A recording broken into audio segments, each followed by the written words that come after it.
Hello everyone, this is Fasan Najami. Guys, इस video के अंदर हम लोग समझेंगे कि ट्रेडिंग के अंदर रिस्क को किस तरह मैनेज किया जा सकता है। देखिए गाइस, ये डिपेंड करता है कि आपका जो कैपिटल, देखिए गाइस, हर ट्रेडर का कैपिटल साइज होता है। किसी का 1 लाख होता है, किसी का 2 लाख होता है, किसी का 3 लाख होता है, किसी का 4 लाख होता है, किसी का 5 लाख होता है।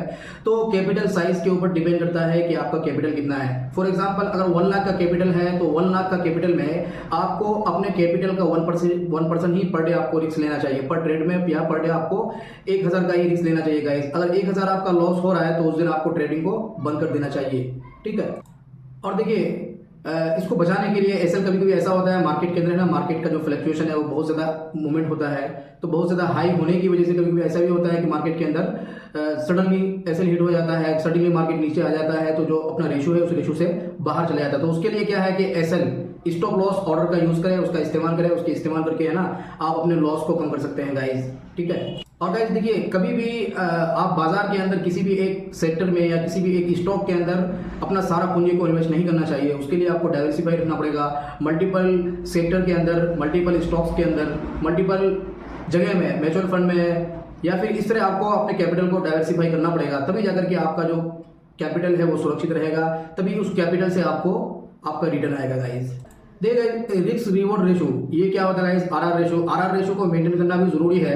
मान लीजिए अगर आप 1000 का लॉस लेके चलते हैं तो उस 1000 के बदले में आपका जो टारगेट है गाइस वो 2000 का होना चाहिए। मिनिमम 1:2 का होना चाहिए। ज्यादा 1:3 भी ले सकते हैं, 5 भी ले सकते हैं, 6 भी ले सकते हैं। ये डिपेंड करता है मार्केट के ऊपर कि मार्केट के अंदर ट्रेंड है या फिर मार्केट साइडवेज है, या कि मार्केट फिर क्या है, मार्केट के अंदर वॉलेटिलिटी है। ये डिपेंड करता है मार्केट के ऊपर।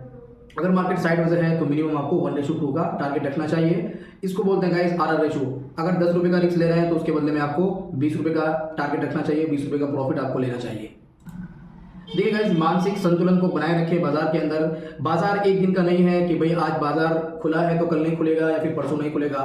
एक दिन में आप बाजार के अंदर करोड़पति बनने का ना सोचें। इसके लिए आपको बाजार के अंदर टाइम देना पड़ेगा। देखिए, कभी कभी ऐसा भी हो सकता है कि बाजार आपको लॉस दे रहा है, कंटिन्यू आपको आज भी लॉस दिया, कल भी लॉस दिया, परसों भी लॉस दिया। इस तरह लॉस भी कभी इस तरह का स्ट्रीक भी आएगा, लॉस पे लॉस ही चलेगा, ठीक है। अगर आपका आरआर रेशो अगर ठीक है, मान लीजिए 1:3, 1:4, इस तरह का आप आरआर रेशो लेकर के चलते हैं तो फिर आप वहां पर सक्सेस हो जाएंगे गाइस। वहां पर आपको सक्सेस से कोई नहीं हो सकता है, वहां पर आप सक्सेसफुल इजीली हो जाएंगे, ठीक है। तो कभी कभी ऐसा भी होगा कि आपका लॉस कंटिन्यू होगा, लेकिन उस लॉस को आपको मैनेज करके चलना पड़ेगा।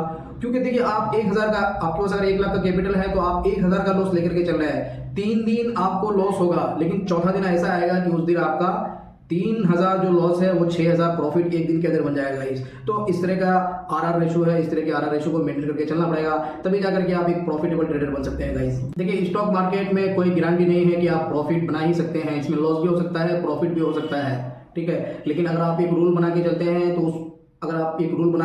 तो उसमें आपको क्या है कि चांसेस आर वेरी हाई कि आप यहाँ पर प्रॉफिटेबल ही बनेंगे, प्रॉफिटेबल ही रहेंगे यहाँ पर। तो इस वजह से आप एक रूल बनाइए, उस रूल के हिसाब से काम कीजिए। देखिए, आप बाजार के अंदर प्रॉफिटेबल तब बन सकते हैं जब आपका आरआर रेशो ठीक होगा। जब तक आपका आरआर रेशो ठीक नहीं होगा, यानी कि रिस्क मैनेजमेंट आपका ठीक नहीं होगा, तब तक आप बाजार के अंदर प्रॉफिटेबल ट्रेडर नहीं बन सकते हैं गाइस।